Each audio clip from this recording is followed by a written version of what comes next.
School का भूतिया teacher. गांव के सबसे पुराने स्कूल शिवालिक हाई स्कूल की इमारत जितनी पुरानी थी उतनी ही डरावनी कहानियों से भरी हुई थी।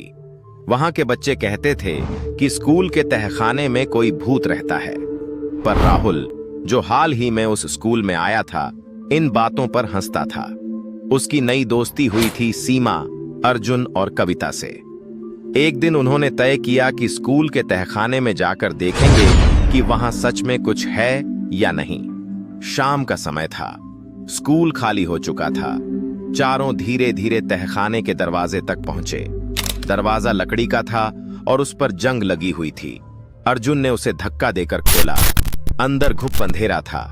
टॉर्च की रोशनी में दीवारों पर पुराने निशान और मकड़ी के जाले साफ दिख रहे थे।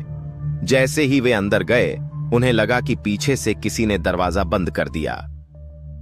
किसने बंद किया? कविता ने घबराकर पूछा, पर कोई जवाब नहीं आया। जैसे जैसे वे आगे बढ़े, अचानक एक पुरानी कुर्सी खुद ब खुद हिलने लगी। सीमा ने डर कर अर्जुन का हाथ पकड़ लिया। तभी एक धीमी आवाज आई, यहां क्यों आए हो? चारों ने इधर उधर देखा, पर वहां कोई नहीं था।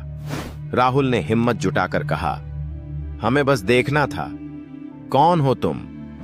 लेकिन जवाब में केवल सन्नाटा था। तहखाने के कोने में उन्हें एक पुरानी अलमारी दिखी।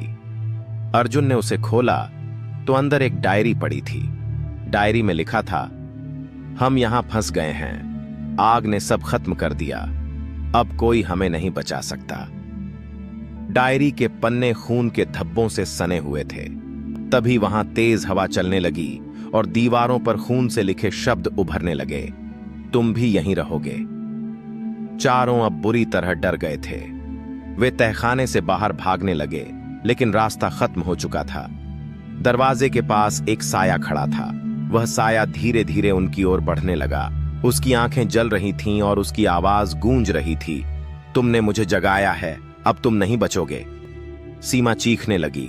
अर्जुन ने जोर से दरवाजा खटखटाया। तभी दरवाजा अपने आप खुल गया और चारों कर स्कूल के मैदान में पहुंचे। अगले दिन उन्होंने स्कूल के प्रिंसिपल से बात की। उन्होंने बताया कि सालों पहले तहखाने में आग लगी थी, जिसमें एक शिक्षक और कुछ छात्र जिंदा जल गए थे। तब से वहां कोई नहीं जाता।